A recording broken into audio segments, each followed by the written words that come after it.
Ay, qué lindo suena eso. Escucho que alguien por ahí lo está leyendo. Pero exactamente, así suena con esa R, ¿no? Que viene desde la garganta, esa R gutural. Y suena exactamente así. Willkommen zu eurem zweiten Deutschunterricht. ¿Ya? Eso es, bienvenidos a su segunda clase de alemán. Entonces, voy a proceder ahora a presentarles al expositor. Yo les conté en la primera clase que íbamos a tener varias sorpresas a lo largo de estos 3 meses. Esta es la primera, vamos a tener otros relatores que van a exponer desde Alemania, desde España, desde Chile, desde distintas partes, y este es nuestro primer invitado, ¿ya? ¿De quién estamos hablando? De Horst Pusenius Cortada. Él es psicólogo formado en la Universidad de Chile. Él cuenta con 2 magíster. Uno de sus magíster es en el área de recursos humanos y otro en el área de educación con el País Vasco en España. Horst además tiene un diplomado en neurociencias y es fundador y director de la Escuela de Psicología de la Universidad Arturo Prat, que se encuentra en la primera región de Tarapacá, en Iquique. Es docente universitario de posgrado y gerente además de una consultora de recursos humanos que se llama Praxis Limitada, nombre por cierto alemán.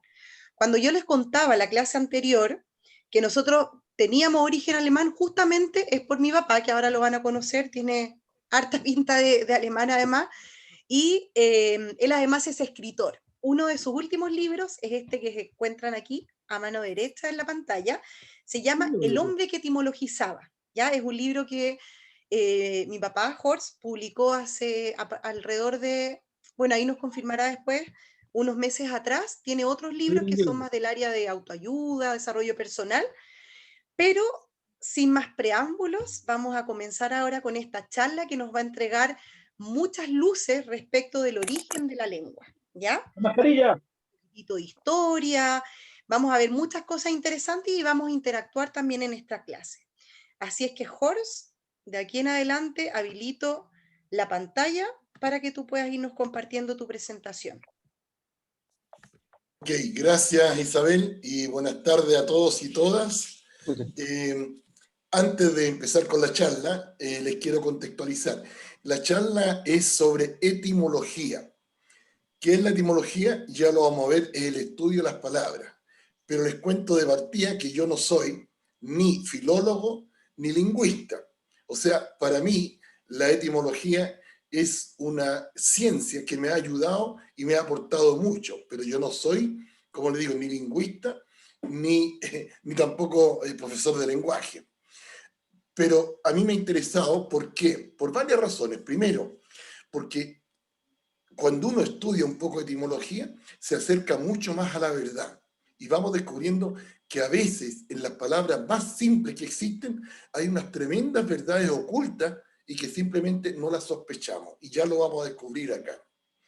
Segundo lugar, es muy poca la gente que sabe y que se interesa por la etimología. Entonces, esta charla yo creo que les va a servir para toda la vida. Cada uno después podrá, por supuesto, profundizar, pero nos va a dar los elementos culturales y lingüísticos que nos van a dejar una enseñanza para toda la vida.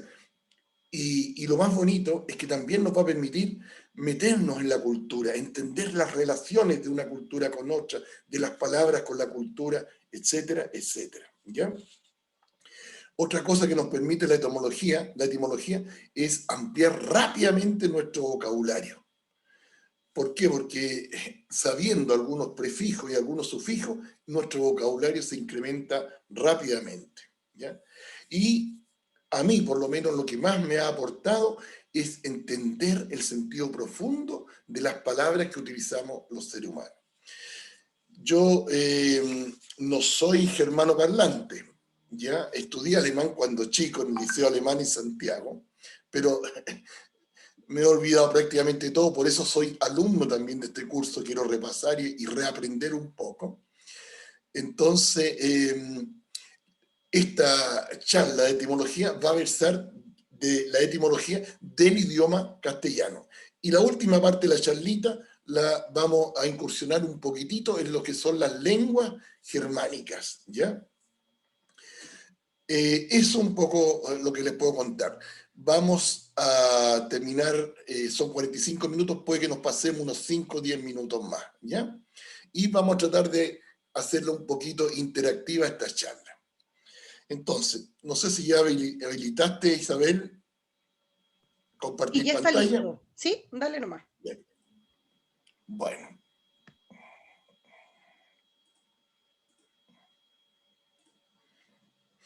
Bueno, ahí está, ¿no es cierto?, la primera lámina. Y yo puse una puerta abierta, porque para mí la etimología es como abrir una nueva puerta a la cultura, al idioma, al lenguaje y a la vida en realidad, y a la comprensión profunda de las realidades. Por eso ese símbolo, digamos, de la puerta que se va abriendo, ¿no? Bueno, empecemos siempre por la definición. ¿Qué es la etimología? Es la ciencia que estudia el origen y la evolución de las palabras. Las palabras nacieron hace mucho tiempo, pero todas o prácticamente todas han ido evolucionando, cambiando, adaptándose a los tiempos, etc. El lenguaje es algo tremendamente dinámico, ya lo vamos a ver. Por ejemplo, hay cosas de hace 500 años del castellano que no podemos entender hoy en día. Va cambiando día a día el lenguaje. ¿De dónde viene a su vez la palabra etimología? O bien, ¿cuál es la etimología de etimología?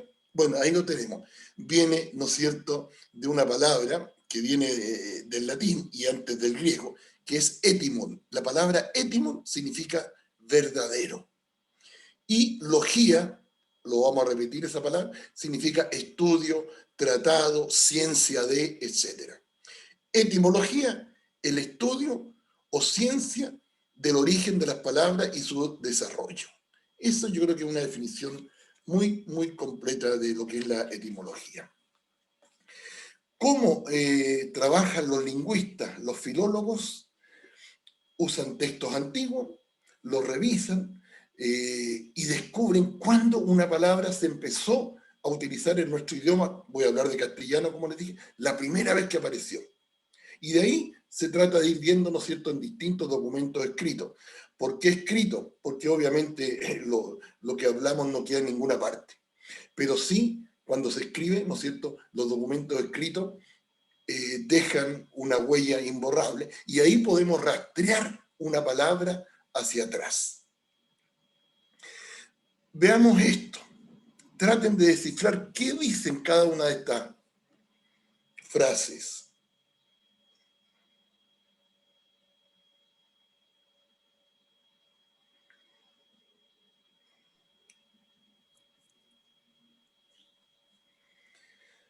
Bueno, estas frases son de nuestro idioma castellano, más o menos de 1200, ¿ya? Y fíjense cómo han ido cambiando. Y lo interesante es que al ver que la gramática, la lengua, digamos, no solamente cambia en la escritura, sino también en la pronunciación y en las palabras. Ahí, ¿no es cierto?, las mujeres han llegado a Castilla. Le va a besar la mano. Más de alguien pensó en Manolo va a besar. Mucho peor que Judas. Miren la que sigue, dexadas heredes de nos. ¿Qué diablos significa eso? Ojo, estamos hablando de castellano del 1200. Seréis abandonadas por nosotros. Y cuando uno lee la traducción, entre comillas, ¿no es cierto?, nueva, se da cuenta del sentido y lo capta de inmediato. Bueno, y la última también, ¿no es cierto?, que aparece, me parece que en el texto del mío sí. Entonces, vamos a intentar hacer una clasificación general de las lenguas.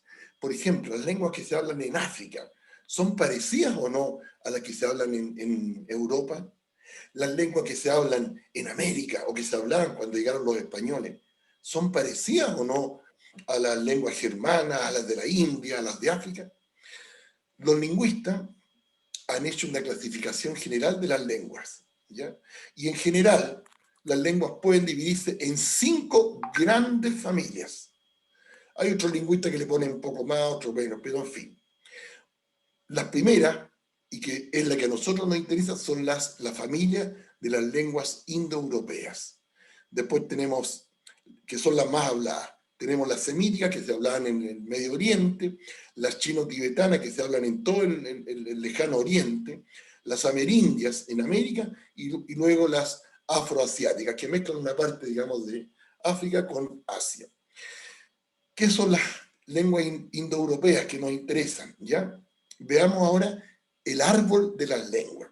Fíjense bien, aquí tenemos al principio, abajo, un árbol, o sea, del árbol, tenemos la palabra indoeuropeo. Nuestra lengua, igual que todas las que están en este cuadro, es también una lengua indoeuropea. El indoeuropeo fue un idioma muy antiguo, que hoy no existe, es una lengua muerta, se llama, pero ha sido reconstruido por los lingüistas. Entonces, ¿cómo aparece el español? El español es una lengua indoeuropea dentro de la subfamilia de las lenguas italo-celtas, dentro del latín, y el latín a su vez deriva en estas 5 lenguas que se llaman lenguas romances. ¿Ya? Pero aquí, ¿qué es lo interesante? Palabras o lenguas como el sánscrito, que es una lengua muerta, entre paréntesis, ¿qué tiene que ver con el español? Bueno, tiene que ver en que derivan del mismo idioma indoeuropeo. Incluso el ruso, el búlgaro, el alemán, el danés, todas estas lenguas y muchas más derivan de, este idioma que se habló en Anatolia y después se expandió hacia la India y hacia Europa, ¿no es cierto?, que se llama indoeuropeo. Ahí les muestro un poco dónde nacieron los indoeuropeos. Nacieron más o menos por ahí, por Anatolia, Persia, etc. Y de ahí distintos grupos se fueron digamos, hacia distintas partes dentro de Europa e incluso la India. Por eso el sánscrito es un idioma que también tiene un parentesco con el nuestro, con el castellano. Incluso hay palabras que nosotros utilizamos del sánscrito sin tener idea. Por ejemplo, mandala, karma, gurú, etc. Bien, ahora aquí tenemos el mismo mapa, pero un poco considerando la antigüedad. En general, la zona roja es la más antigua, ¿ya? Nuevamente tenemos Anatolia, Turquía por ahí, etc. Aquí tenemos España. Bueno, y aquí es donde más o menos nace el indoeuropeo y se expande hacia todos lados, incluyendo Islandia, las Islas Británicas y la India, como les digo. Nuestra familia, de la que estamos hablando ahora, es probablemente la que más se habla en todo el mundo. De los casi 7.000 millones que somos, hay por lo menos unas 140 lenguas de tipo indoeuropeo y en términos de número de hablantes somos 2.500 millones, casi tirando para los 3.000. O sea, casi la mitad de la humanidad habla una lengua que viene de este núcleo primitivo que estamos hablando que se llama indoeuropeo. ¿Cómo sabemos que existió esta lengua indoeuropea? Bueno, vamos a pasar acá. Por ejemplo, los lingüistas y los filólogos, ¿qué hacen? Han anotado palabras que están aquí a la izquierda en español, madre, padre, fraterno, y después las van compilando en los distintos idiomas.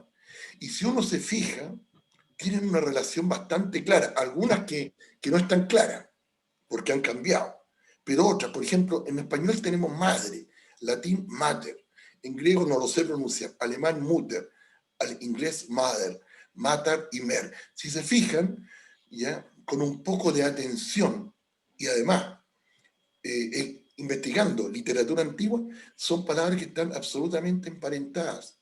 Lo mismo padre, en latín era pater, y griego no sé, alemán fater, porque la B corta, la V se pronuncia como F, por eso los alemanes dicen Faldifia en vez de Valdivia, ¿no? Bueno, padre, pater, fater, father, y acá per, en francés. Y aquí les muestro lo mismo, y nos muestra cómo estos lingüistas genialmente fueron reconstruyendo el idioma. Por ejemplo, la palabra noche está acá en una serie de idiomas. Una vez que los lingüistas completan esta tarea, pudieron reproducir cómo se escribía noche hace 5.000, 6.000 años en el idioma indoeuropeo. Y esta es la forma de escribirlo, ¿ya? Nekt, nekt, nekt. Lo mismo la palabra estrella. Estrella, como se dice en español, en inglés, en francés, todas tienen como un fondo común. ¿Y qué les permitió eso a los lingüistas? Bueno, concluir, ¿no es cierto?, cómo es la palabra original, estrella, y que dio origen a todos estos idiomas. Entonces, es muy interesante esto. Bueno, también hay algunas idiomas, algunas palabras en nuestro idioma que no son del indoeuropeo, ¿no? Por ejemplo, hay también palabras amerindias. Por ejemplo, la palabra poncho, ¿no es cierto? La palabra cancha, la palabra guagua, que es una palabra, del Perú, ¿ya? Pero vamos a ver que la mayoría vienen de ahí, ¿ya? Nuestro idioma también ha sufrido la influencia de muchos otros idiomas en su formación. Por ejemplo, los árabes. Imagínense, estuvieron 8 siglos en España. Muchas palabras con al, por ejemplo, almohada, aljibe, etcétera, vienen del árabe, ¿ya? Hay palabras catalanas, griegas, francesas, alemanas, etcétera. Y aquí llegamos a una parte re interesante que conviene aprender, ¿ya? O conocer, digamos. ¿Qué es conocer los prefijos y sufijos? ¿Qué son los prefijos y sufijos? Son palabras que van o antes de la palabra que estamos hablando o van después. Y aquí tenemos unos pocos. Por ejemplo, en griego la palabra a significa sin o ausencia de. Entonces, cuando en una palabra tenemos la a, generalmente significa sin. La palabra anti, contra, in, contra también. La palabra dis, por ejemplo, discapacidad. ¿Qué significa discapacidad? Que la capacidad está, pero tiene problemas para actualizarse o desarrollarse. Bueno, la palabra para significa al lado de. Existe la psicología y existe la parapsicología. ¿Qué es la parapsicología? Es una ciencia que está al lado de la psicología o paralela a la psicología. Ahí tenemos otro ejemplo. Por ejemplo, todos sabemos lo que es la moral. ¿Qué significa el término inmoral y amoral? Inmoral es contra la moral, pero amoral es simplemente sin moral. Les hago una pregunta muy sencilla. Un lobo se come un corderito chico, ¿ya? Ese lobo está cometiendo un acto inmoral, moral o amoral. Imagínense, Amoral. un lobo se come Amoral. un... Amoral. ¿Por qué amoral? Porque no tienen moral. Justamente, ¿no es cierto?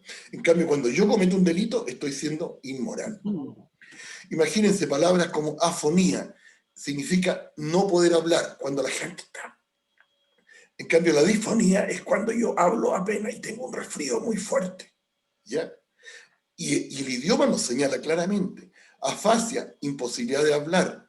Disfasia, dificultad para hablar.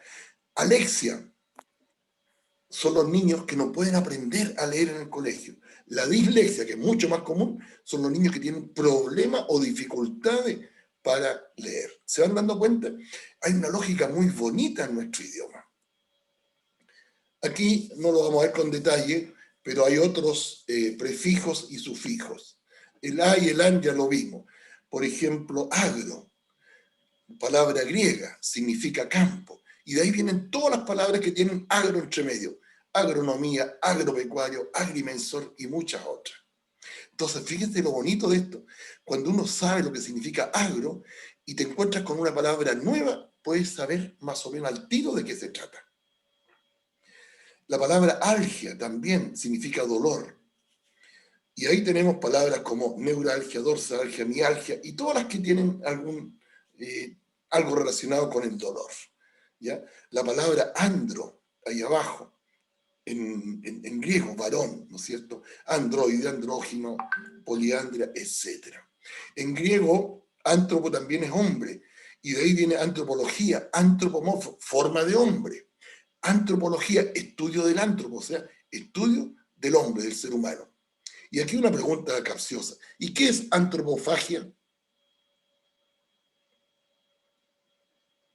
¿Qué nos dice antropofagia? Básicamente canibalismo. Canibalismo. Pero la palabra lo dice. Antropo, hombre, fagia es comer. Comer hombres. O sea, antropofagia es canibalismo. ¿Se dan cuenta? Entonces, la palabra arqui significa el principal, por ejemplo, arquitecto. Y una palabra muy parecida que es arqueo, significa viejo. Y de ahí viene palabras como arquetipo, arqueología, etc. En el siglo XIX se incorporaron una gran cantidad de palabras a nuestro idioma, ¿ya? Porque hubo un desarrollo importante, en el siglo XVIII, un desarrollo importante de la ciencia. Y en general, ¿cómo trabaja la ciencia? Definiéndose a sí misma, ¿ya? Y utilizando palabras de origen griego o latino. Y aquí tenemos un montón de palabras que tienen el prefijo, el sufijo logía. ¿Qué significa logía? Ciencia, estudio, tratado. Entonces, cuando conocemos el prefijo, por ejemplo, geo, sabemos inmediatamente de qué trata la ciencia. Geo es tierra, logía, ciencia. La geología, el estudio de la tierra. ¿Qué es la biología? El estudio de la vida. ¿Qué es la psicología? El estudio, ¿no es cierto?, de la psico o psiquis, etcétera. ¿Ya? Filología, teología. ¿Qué es teología? El estudio de Dios. Teo significa Dios.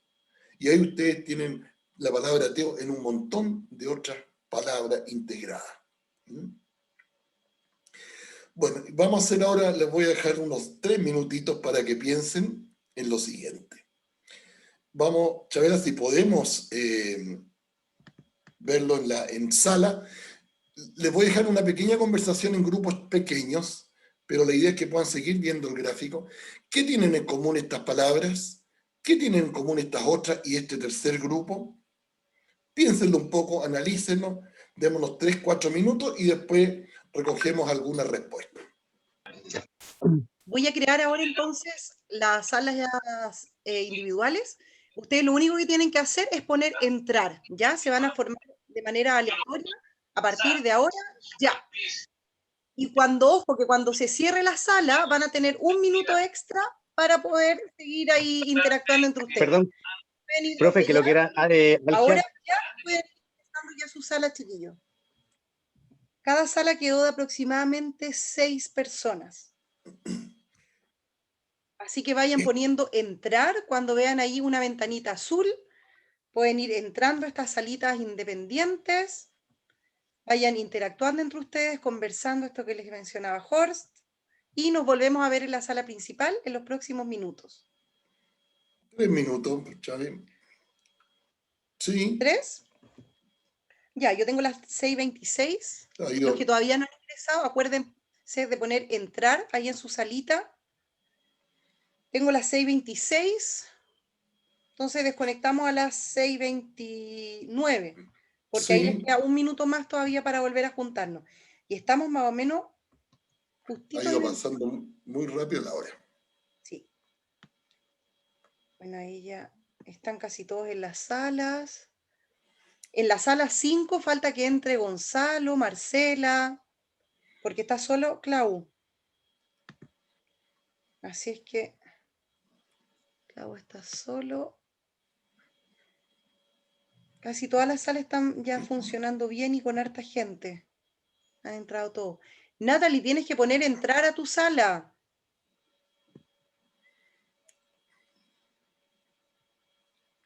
Me preocupa una sola sala, la sala 5, que está solo Clau.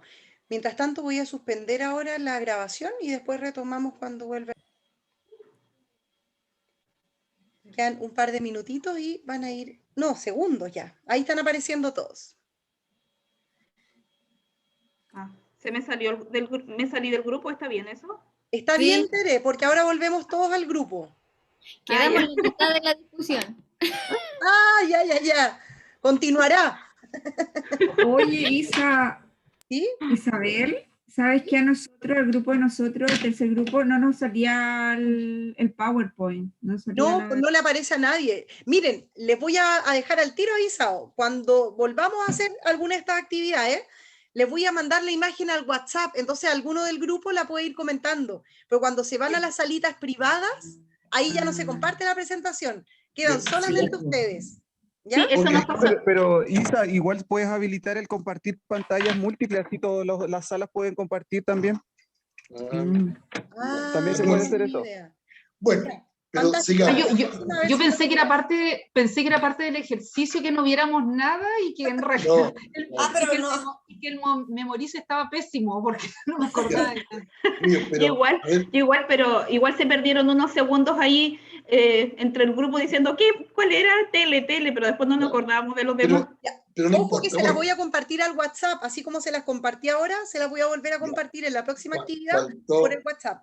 ya, nos Ya. faltó una mejor coordinación, pero no importa. Una o dos opiniones por el tiempo sobre las primeras palabras, teléfono, televisión, telégrafo, telepatía. ¿Qué nos muestran? En nuestro grupo hablábamos que significaba como... No escucho bien. Nosotros pensábamos que era algo como distancia. Bueno, perfecto. La gente tiende a pensar que teléfono, televisión, telégrafo son palabras relacionadas con la tecnología y La justamente comunicación a distancia. tienen que ver con la distancia. Miren.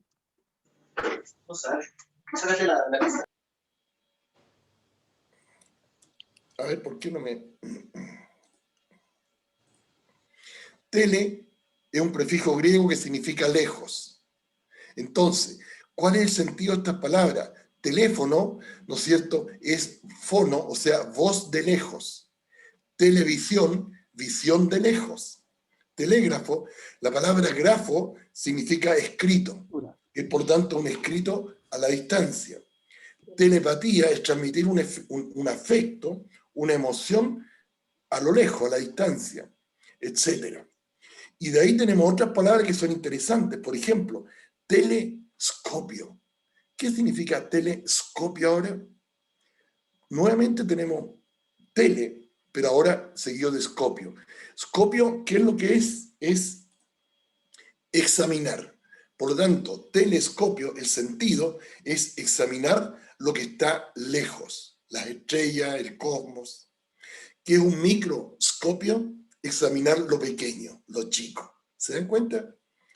Y estetoscopio, ¿no es cierto?, que el instrumento del médico es examinar un poco el pecho. Y al lado derecho tenemos filosofía, filántropo. Bueno, filo o fila siempre significa amor. Por lo tanto, todas esas palabras tienen que ver con amor. Filosofía, todos lo estudiamos en la media, amor a la sabiduría. Filántropo, ¿qué será? Amor al ser humano. Los filántropos son las personas que hacen obras de caridad, ¿no es cierto?, hacia los demás.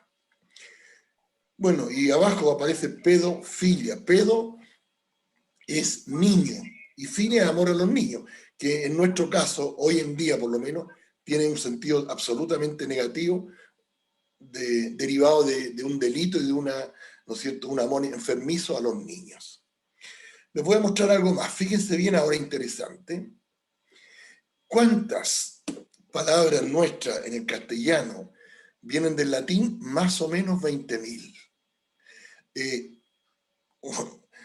Si uno ve el diccionario de la Real Academia, que está en línea, nuestro idioma tiene 93.000 palabras hoy en día y todos los días se van agregando. ¿Eh?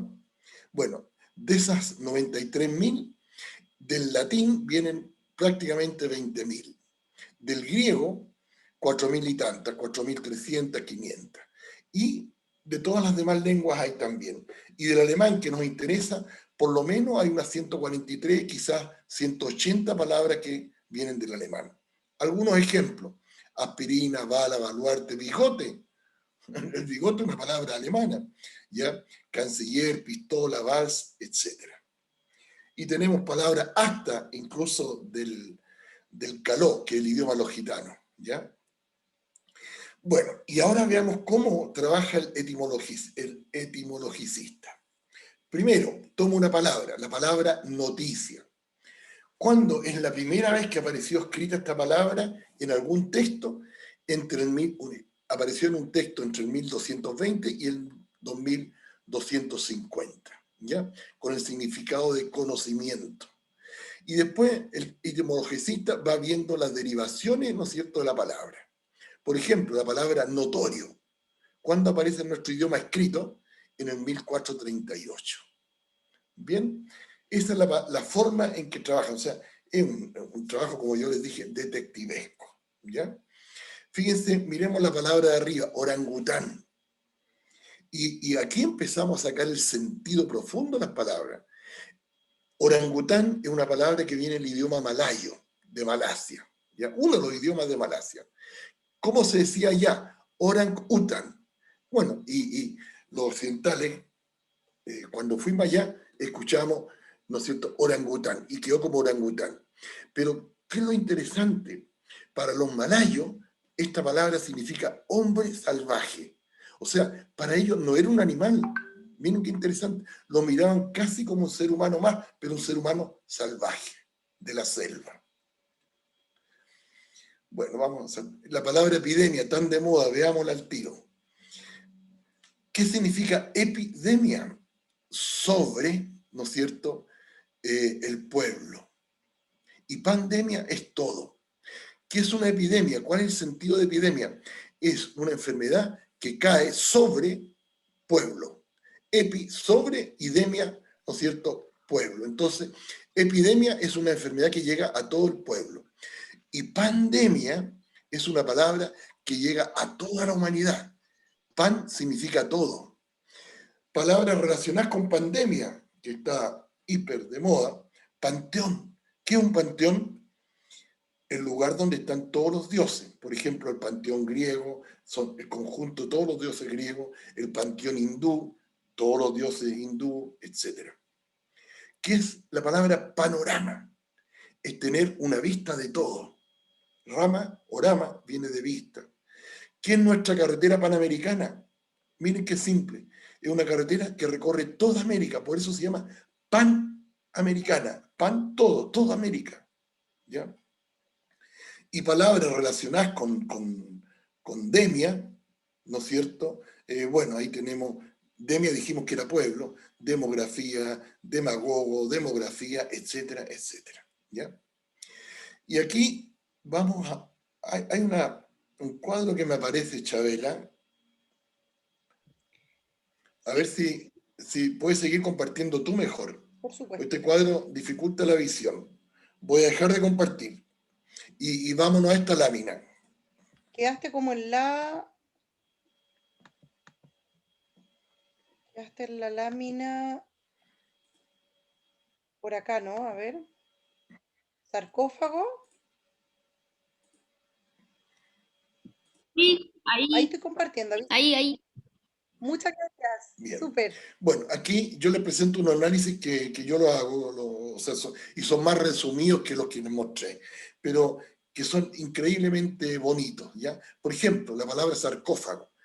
Sarcófago, ¿qué es? Sepulcro o ataúd de piedra. Es una palabra del castellano, ¿ya? Pero ¿de dónde viene esa palabra? Viene de una palabra que se llama sarcófagus, que es una palabra en latín. Y esa palabra podemos descomponerla en sarco y en fagus. Otro, Chávez. ¿Y qué significa sarco? Interesante. Carne. Y fago, ya lo vimos delante, comer. Por lo tanto, otra, Chávez. Por lo tanto, el sentido profundo, y esto viene de la palabra sarc del indoeuropeo, un sarcófago es un ataúd donde se pone, por supuesto, el cadáver y la piedra o este ataúd se come la carne y quedaban los huesos. Eso fue lo que vieron los griegos cuando fueron a Egipto. Abrían un sarcófago y veían los huesos, a no ser que hubiera una momia, claro. Y decían, oye, ¿y por qué no está la carne? Porque la piedra se comió a la carne. Y de ahí viene una palabra interesante. ¿Alguno de ustedes es sarcástico o no? ¿Qué significa ser sarcástico? Sarc, carne. Fíjense bien, el sentido profundo de ser sarcástico es algo muy simple. Es sacar, agarrar la piel a jirones de los demás. Porque cuando tú eres sarcástico, en el fondo lo estás hiriendo. Ser sarcástico es muy agresivo. Y el origen de la palabra lo dice, sarc, carne. Y el sentido, sacarle, ¿no es cierto?, la piel a alguien o la carne adentadas con los dientes. La otra, una palabra interesante, jeroglíficos, viene de jeroglífico, del latín, esa a su vez viene del griego, la otra, y viene del griego, ¿no es cierto?, donde hiero significa sagrado, de ahí, por ejemplo, hay palabras como hierofante, ¿ya? Y glíficos o glifo, que significa siempre una escultura o una talla o un grabado o un dibujo. Jeroglífico, estrictamente hablando, es un dibujo sagrado. Otra. Estas son más simples. Veamos, a ver, ya, gitano. ¿Qué significa gitano? Agreguemos dos letras a la palabra gitano. A ver, otra, y nos queda como egiptano. Entonces aquí nos da la clave. ¿Por qué se le dice gitano? Porque es una palabra que perdió la E y la P del medio. Cuando los gitanos llegaron a Europa, más o menos en 1500, 1400, los europeos creyeron que ellos venían de Egipto y les decían egiptanos. Hoy sabemos que no es cierto, ¿eh? Los egipcios vienen de la India, era una tribu del norte de la India. Bueno, pero les decían egiptanos porque creían que venían de Egipto. Y la verdad es que no vienen de Egipto, pero el nombre quedó, perdió la E y la P y ahora les decimos gitano. Pero esa es la etimología de gitano. Otra chave, otra. Asesino, una palabra interesante, ¿ya? Y fíjense ustedes, viene de hachis. ¿Qué es el hashish? Que es una palabra árabe. La semilla de cáñamo. Estamos hablando en el fondo de marihuana. ¿Y qué tiene que ver la marihuana con la palabra asesino? Bueno, más o menos en el año 1000, por ahí 1050, había una secta que la dirigía un califa, digamos, en Arabia, y él mandaba a la gente, a los asesinos a sueldo que tenía, a matar a gente. ¿Y cómo los mandaba? Los mandaba drogados con hachís. Por eso quedó la palabra como asesino. Y es una palabra que nos viene del árabe. Siderurgia, palabra hermosa. Pregunta, ¿qué tiene que ver? ¿Qué es la siderurgia primero? ¿Y qué tiene que ver con sideral? Bueno, para los que no estemos enterados, siderurgia es la industria del acero. Y sideral significa algo del espacio. La palabra sideral viene de sides, que significa estrella en latín. Entonces, nuevamente la pregunta, ¿qué tiene que ver la siderurgia con sideral? Y la respuesta es bien, muy bonita. Tienen que ver en que el primer hierro que ocupamos los habitantes de la Tierra era hierro venido en los meteoritos. ¿Por qué? Porque el hierro que traen los meteoritos es más fácil de trabajar que el hierro que se produce en la Tierra. Entonces, en la antigüedad, fundían una piedra que era un meteorito, le sacaban el hierro y hacían, distintas cosas de hierro. De hecho, a la derecha sale un puñal, que era el puñal de Tutankamón, y se descubrió recién, era unos 10 años atrás, que ese puñal había sido hecho con hierro meteórico. ¿Ya? Entonces, ahí lo similar entre siderurgia y sideral. Bien. ¿Y qué tiene que ver? A ver, bueno, devuelve una, por favor. No, devuelve una, ahí. Avanza una. ¿Qué está mirando este sujeto? La Vía Láctea. ¿Y qué tiene que ver la Vía Láctea con la leche? Avancemos. ¿Ya? Obviamente son palabras relacionadas. Vía Láctea, ¿qué significa? La palabra vía en latín es camino. y láctea es leche.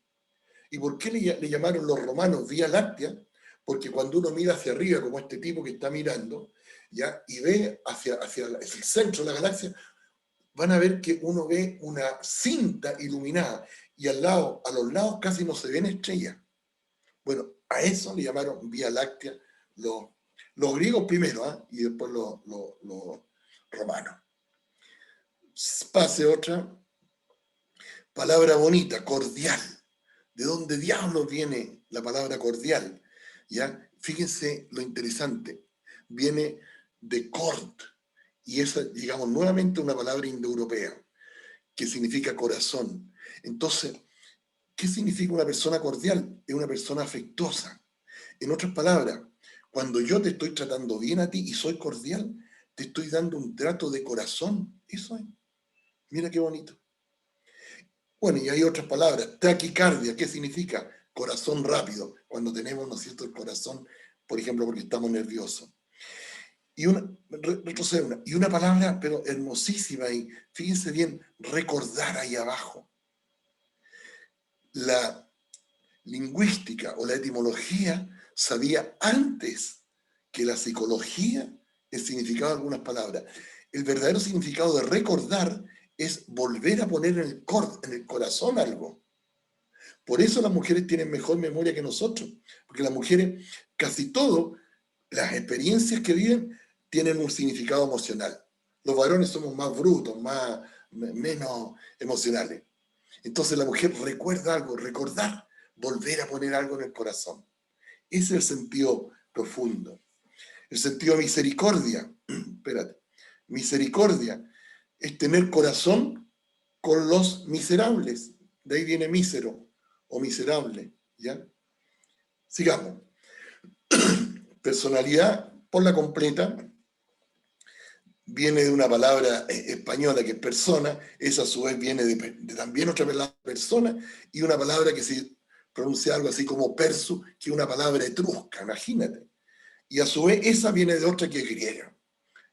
Por eso algunas veces a la gente no le gusta hablar de personalidad, porque somos realmente como somos.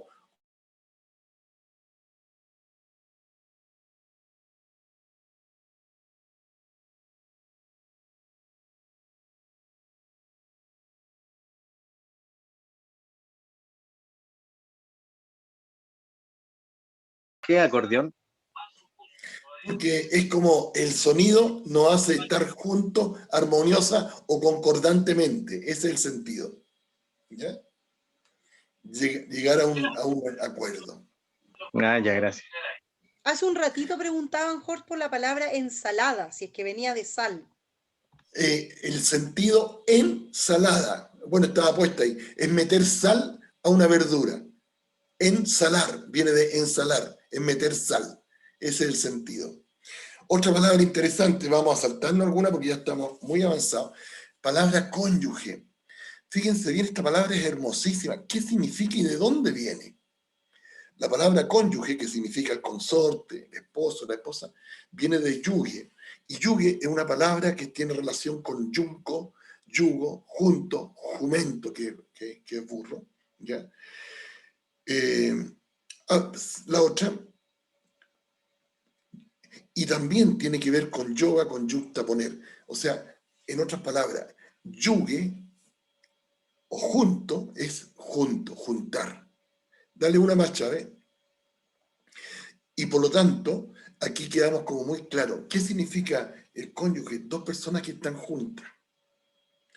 Por eso, ¿no es cierto? Cuando yuxtaponemos, ponemos dos cosas juntas. Pero aquí viene lo más interesante y bonito de esta palabra. Esta palabra también está relacionada con yoga. ¿Y qué es el yoga? Fíjense bien, el yoga es volver a unir o unir. Esa es una disciplina milenaria de la India, pero ¿unir qué? Unir el alma o el yo con lo absoluto. Ese es el sentido del yoga. Por lo tanto, no son solamente ejercicios físicos, no son solamente asanas. El verdadero sentido del yoga es unir de nuevo el yo con el absoluto. Y esto nos muestra un parentesco inesperado entre la palabra yoga y religión que está ahí arriba. Religión viene ¿de dónde? Religar. O sea, volver a ligar, volver a juntar. Ahora, en el yoga se trata de juntar, ¿no es cierto?, el yo profundo o el alma con lo absoluto. Y en el caso de la religión, por ejemplo, el cristianismo, es juntar, ¿no es cierto?, el alma con Dios.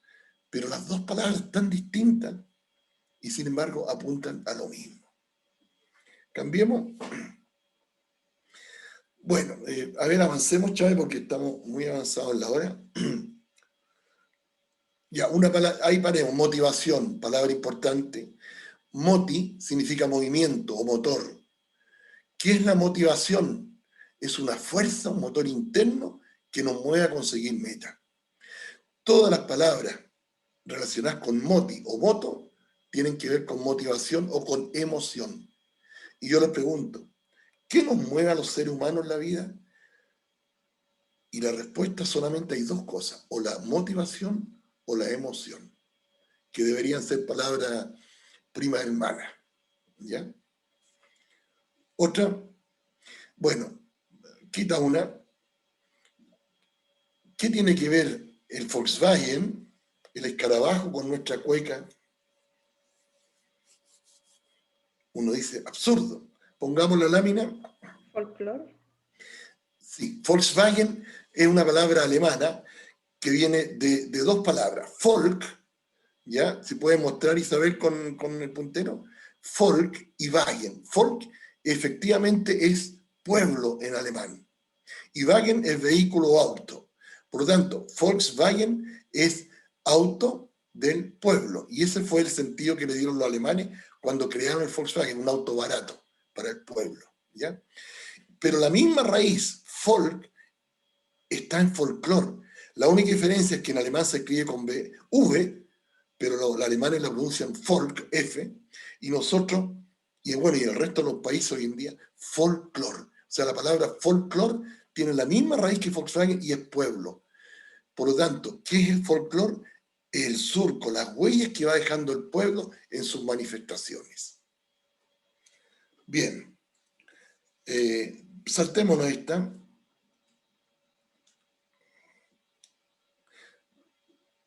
Ya. Y ahora dejemos, no hagamos grupos, Isabel.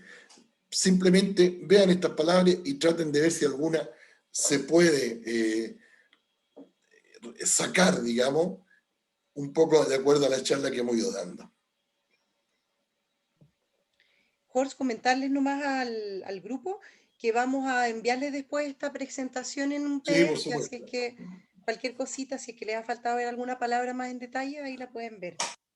¿Ya? Bueno, voy a mencionar 2 o 3 de aquí. Por ejemplo, palabras que uno no conoce. Eritrofobia. ¿Qué significa eritro? Rojo. Fobia, fobia a lo rojo. ¿Qué es la eritrofobia? Es esa gente que tiene pero fobia o mucho miedo de sonrojarse. Eso es eritrofobia. ¿Ya? Onicofagia, la gente que se come la uña. ¿Ya? La palabra eu, el prefijo eu, griego, ¿ya? Significa bien o buen. Eufemismo, bien hablar. Eutanasia, buena muerte. Eugenesia, también, digamos, es más bien bien nacido. Eulalia, bien hablada. Eugenio, bien nacido. Tenemos un Eugenio acá en el grupo, ahí se está riendo con Elsa. No, mal nacido. Ya. Ya vamos a ir avanzando. Ya, retrocede una. Ya, ¿cómo le llamamos al dibujo? Muestra el que está ahí. Arriba a la izquierda tenemos una piedra con unos dibujos. A la derecha tenemos una figura gigante que está en el norte de Chile. Y abajo, ¿cuál es petroglifo y cuál geoglifo? Petroglifo sobre la piedra y geoglifo sobre la tierra. Así de simple. Ahora que sabemos estos elementos de etimología, petro es piedra. Una más, Chávez. Isabel, por lo tanto, petroglifo, el dibujo de la piedra, y geoglifo, dibujo en la tierra. Y ahí uno nunca más se va a confundir. ¿Bien? Y lo de abajo, bueno, es otra cosa, una pintura rupestre. Otra, salte. Salta. Horst, ¿y geografía?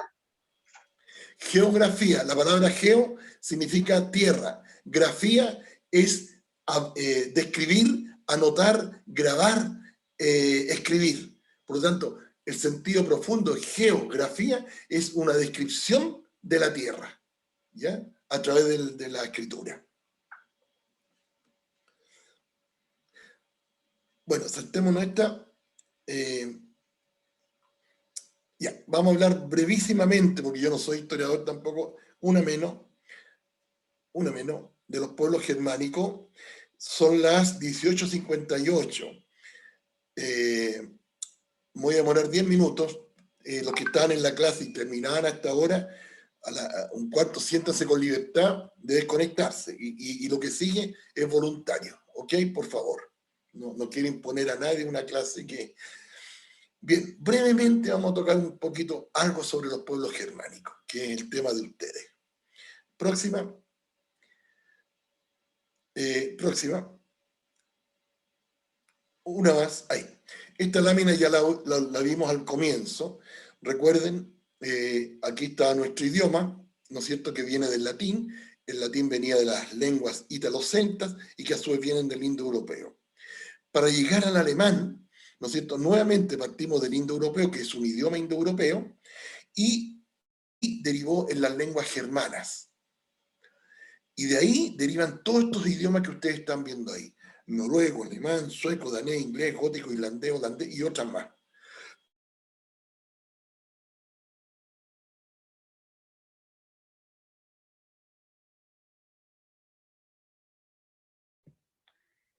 Se me quedó pegada la imagen, no sé si están viendo. Los demás, o si me escuchan. Saliste, vuelve a entrar. Sí, acá estoy, se me había desconectado. Ahí estamos de nuevo. Ya que no quiero abusar yo del tiempo de nadie.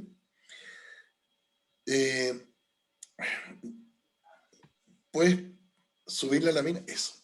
Retrocede una.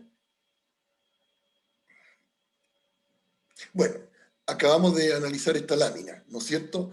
La vimos al comienzo de la charla con el español y ahora con el alemán.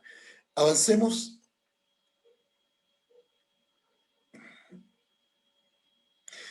¿Y dónde vivían los pueblos germanos? Es todo un tema histórico que yo les recomiendo, vean algunas documentales que son muy bonitos e interesantes, pero en general vivían al norte de Europa. Aquí donde dice Constantinopla, Chávez, ¿ya? Imperio Bizantino, ahí estaban en general los pueblos indoeuropeos, pero ahora estamos viendo los pueblos germánicos. ¿Cuándo aparecen los pueblos germánicos? Más o menos algunos autores dicen que el 2000 a.C., otros el 1000, otros el 500 a.C. Bueno, y eran un montón de pequeños, miren, en realidad para entender este tema, eran tribus, ¿ya?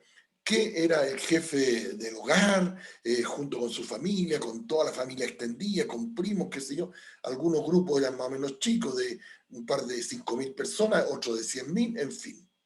¿Ya? Avancemos. ¿Cuáles eran los que fueron más influyentes? Ahí están. Los vándalos, los alamanos, que de la palabra alemán viene de ahí a todo esto, los godos, los suevos, los sajones, anglos, lombardos, etc. Todos ellos hablaban lo que se llama una lengua protogermánica, o sea, el primer idioma germano. Se entendían entre ellos hasta por ahí nomás, ¿ya? Porque ya la lengua había ido evolucionando. Próxima. En términos de escritura, los pueblos germanos no tenían escritura. La escritura de los pueblos germanos recién aparece más o menos entre el 500 y el 800 después de Cristo. Fíjense bien. Ellos escribían, y tienen pocos registros, con las runas, ¿ya? Y nos encontramos runas entre los vikingos, entre los alemanes y un montón de otros pueblos germánicos, ¿ya? Pero la escritura propiamente tal aparece a partir del año más o menos 800. Otra.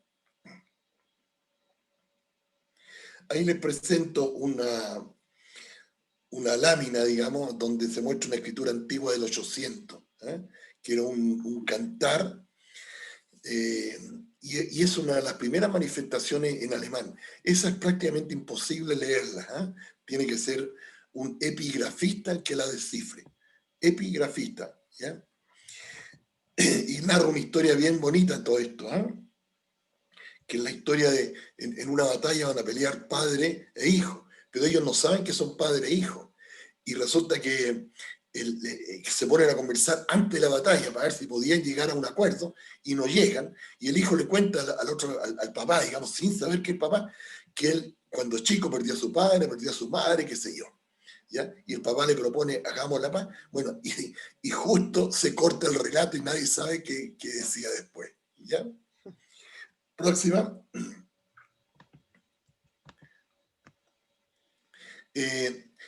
Quienes cantaban o contaban las historias eran los Minnesänger en Alemania, ¿ya? Que equivale un poco a los trovadores y a los juglares. Ellos iban contando viejas historias, iban de pueblo en pueblo en los países, digamos, germanos, y transmitieron, digamos, lograron transmitir, por ejemplo, buena parte de la cultura, lograron transmitir buena parte también de todo lo que eran los dioses, o sea, el panteón germano, etcétera, etcétera. Eso eran los Minnesänger, ¿ya? Que son lo mismo que... Llegamos a la palabra Alemania, se supone que viene de Alemani, ¿ya? Que era uno de los pueblos germánicos que ya mencionamos. Y aquí la palabra alemán es muy interesante, ¿ya? Porque si nos vamos bueno, para no seguir tanto detalle, la palabra al significa todo y man significa hombre. Siempre la palabra man, ustedes van a ver que en alemán significa hombre. Incluso los apellidos, ¿ya? Por ejemplo, Kaufmann. ¿Qué significa Kaufmann? Kauf, vender. Kaufmann, vendedor, el hombre que vende, etc. ¿Ya? Y hay dos palabras que son una menos, que son germana y teutón, que yo no la quise definir porque realmente nadie sabe con seguridad de dónde vienen, ¿eh? Los romanos le llamaban germano a los germanos, pero no se sabe qué significaba hermano o no, en fin. Y los teutones parece que era un pueblo de estos que vimos, pero menos importante. Próxima. Bueno, dentro de los idiomas indoeuropeos, los germánicos se parecen mucho más entre sí que con los demás, y si vemos el inglés con el alemán, tienen muchas palabras que si ustedes las ven ahí, son muy, muy parecidas, ¿ya? Papel, paper, papier, cámara, cámara, ale, school, schule. ¿Ven? Bueno, eso nos está mostrando la afinidad entre los dos idiomas. I drink water, ich trinke Wasser, ¿ya? Yo tomo agua. Chávez. Nombres alemanes típicos, ahí tienen varios, ¿ya? Muchos de esos también se ven en Chile, ¿ya? Pero estos son como los originales, por así decirlo. Si es que se puede hablar de originales. La próxima. Aquí nos referimos a la etimología de los nombres alemanes, ¿ya? Por ejemplo, Rodrigo, ¿ya? Agobardo, y nombres que para nosotros son tan castellanos que es realmente sorprendente saber que tienen su origen en un nombre alemán. Por ejemplo, Norman, vean Norman. Nor significaba norte en el germánico, ¿ya? Y man, hombre, por lo tanto era hombre del norte. En definitiva, ellos le llamaban a los noruegos o a los escandinavos Norman, hombre del norte, ¿ya? Federico, uno dice un nombre tan castellano y también es un nombre alemán. ¿Cómo se explica esto la próxima? Se explica porque en un momento dado, uno de los pueblos germánicos, que eran los visigodos, invadieron España. Todo lo amarillo que se ve ahí. ¿Y qué pasó? Los visigodos invaden España y los españoles, en parte por congraciarse con los dominadores, y en parte porque los nombres alemanes les sonaban bonitos, le empezaron a poner a sus hijos nombres alemanes. Y ahí aparecen todos estos. Wanda, Berta, Elba, Rodrigo, Ricardo, Roberto, que uno dice, pero qué absurdo, son nombres españoles. Claro, están castellanizados, pero originalmente eran nombres alemanes, ¿ya? Y hay un montón, yo les puse un ejemplo nomás. Próxima, rápidamente, apellidos alemanes común y su traducción. ¿Por qué casi todos los apellidos, y esto en todas partes del mundo, vienen de un oficio o también a veces del lugar que la persona vivía, pero generalmente de un oficio? Los nombres vienen más bien de una característica personal, ¿ah? O del lugar. Müller, molinero, Schmidt, herrero, etc. Y son nombres antiguos ya en alemán, pero que en la Edad Media esas profesiones eran muy importantes, ¿ya? Ahora un tejedor, Weber. ¿Quién es tejedor ahora? La próxima. La próxima. Bueno, ahí terminamos. Saquemos la presentación, Isabel. Y tengo las 19:09, ya nos pasamos. Démonos 5 o 6 minutos para algún comentario, alguna pregunta, si es que la puedo responder. Si es que las... ¿Ya? Me queda una duda. Bigote, que lo había mencionado, que venía de la palabra alemán. Sí. Bueno, la etimología es bigot, ¿ya? Y esa es una palabra alemana. Y en castellano cambió a bigote. Ah, ya. Esa es la etimología. Tienen toda una secuencia las palabras, ¿ya? Entonces, incluso puede que en este momento no, en alemán ni siquiera se diga bigot, no sé, habría que verlo, ¿ya? Pero las palabras van evolucionando. Qué bien, gracias.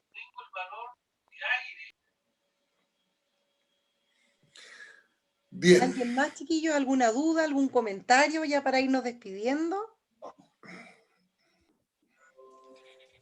Realmente me pareció súper interesante el origen de las palabras. Realmente fue interesante porque lo que mencionaba ahorita de la palabra bigote y eso me llama la atención porque a veces nosotros utilizamos ciertas palabras del inglés en el español y las combinamos y hasta las pronunciamos mal y se vuelven así como que o sea, como que las vamos cambiando. Entonces veo que muchas palabras del alemán de pronto también se han ido, como quien dice, evolucionando. Sí, De pronto hasta por mala pronunciación. Claro, por distintas causas. Pero, y en este momento, yo te digo, hay una cantidad enorme de nuevas palabras, por ejemplo, en castellano, y vienen principalmente en inglés. ¿Ya? Todas las palabras de computación, de tecnología, vienen del inglés. ¿Qué es un módulo lunar? ¿Qué es computación? ¿Qué es teclado? Etcétera. ¿Ya? O sea, en este momento nuestro idioma está incorporando una enorme cantidad de nuevas palabras. De hecho, no las conocemos todas, pero algunas no tienen traducción y por lo tanto se incorporan tal como suenan. Yo quiero acotar que me pareció también muy interesante la charla y lo que dijo al principio con respecto a que esta ciencia en el fondo nos entrega como la verdad oculta detrás de las palabras, qué es lo que hay, qué historia hay detrás de eso.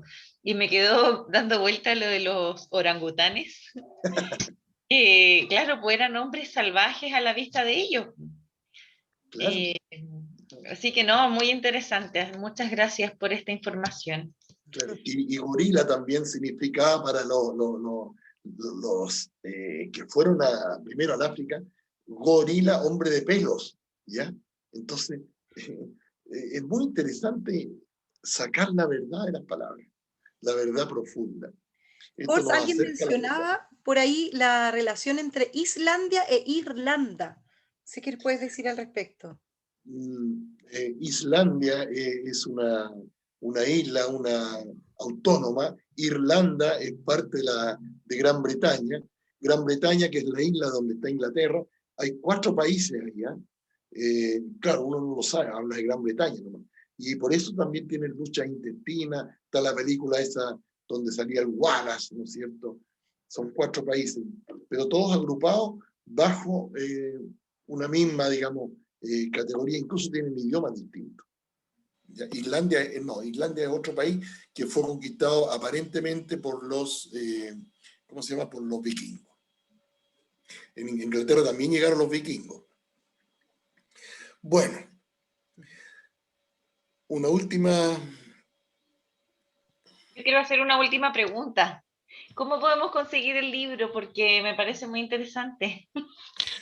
¿Cuál libro? Ah, el libro. El libro que usted escribió del tema. Ya. Sí, no, pero es que ese libro no es un libro del tema, ¿ya? Es una novela, ¿ya? Mira, con esto termino. Hay un libro que es muy hermoso, que ojalá lo hayan leído algunos de ustedes, que se llama El hombre que calculaba. No sé si alguien lo leyó alguna vez en la adolescencia. Es un libro muy bonito. Y yo siempre me quedé como picado con ese libro, porque decía, ¿por qué no hay un libro con un título parecido en idioma español? ¿Ya? Entonces yo lo escribí, pero es una novela, ¿ya? Y es una novela donde hay un joven, el protagonista, digamos, conoce a un tipo que era como un profe retirado, llamémoslo así, y el profe sabía mucho de etimología. Entonces, a través de la etimología, le va enseñando al joven sobre la vida, sobre la profundidad de la vida, etcétera, etcétera. Pero es una novela, ¿ya? No es un libro de etimología. En la bibliografía hay libros de etimología y esos van a estar, se los va a enviar Isabel yo creo que mañana, y ahí pueden consultarlos. Jorge, pero de todas maneras te quedan algunas copias en caso de que alguien quiera ver la novela o no. Ah, bueno, claro, sí. Sí, por supuesto. Pero no es Ahí un les libro mando de... yo después la información por el grupo si quieren. Pero no es un libro de etimología, es una novela, ¿ya? Igual es muy buena y entretenida, pero no es un libro de etimología. Pero sí se aprende. Bien, pues, ha sido un gusto. Ojalá que todos los que estamos acá, yo creo que somos de la onda humanista, nos interesa lo humano, nos interesa la cultura, el idioma, y ojalá esto haya sido de alto provecho, y yo creo que sí. Yo creo que a todos nos dejó cosas esta charla. Así que los mejores deseos, ha sido un gusto, nos vamos a seguir viendo como alumnos en las próximas reuniones, y que estén súper bien. Hasta pronto.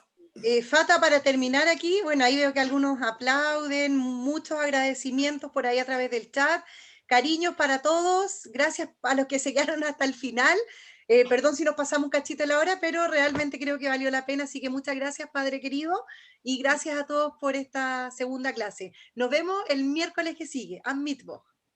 Un abrazo, chao a todos, cariños. Adiós, gracias. Chao, chao, chao, tschüss. Adiós, sagen wir tschüss. Chao. Tschüss. Tschüss. Chao, chao, chao, gracias.